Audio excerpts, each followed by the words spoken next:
لە هەنگاوێکی پیرۆز ئامادەین بە ئامادەبوونی بەڕێستان بۆ هەناردەکردنی بەرهەمی ناوخۆیی بە تایبەتی هەنار بۆ وڵاتانی ئەوروپا. وەکو ئاشکرایە لای هەمووان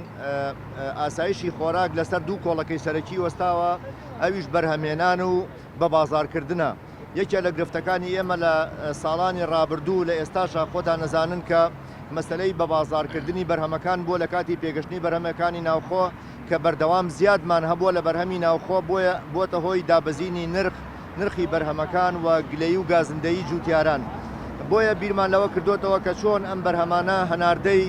وڵاتانی دەرەوەی عێراق بکرێ بە تایبەتی وڵاتانی گەندا و وڵاتانی ئەوروپا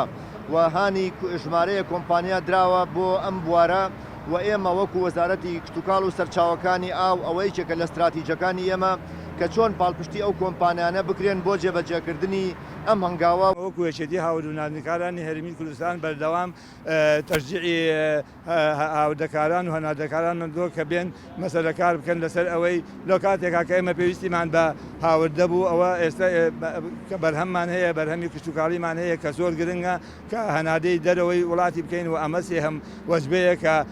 هەنارداکرێ لە هەناری هەڵەبجە لە هەڵەبجەوە بۆ بەریتانیا کە ئەمە جێی دڵخۆشکارە و ئەمە تەشجیعێکە بۆ فەلاحەکان کە بتوانن زیاتر احتیمام بە بەرهەمەکانیان بن و زیاتر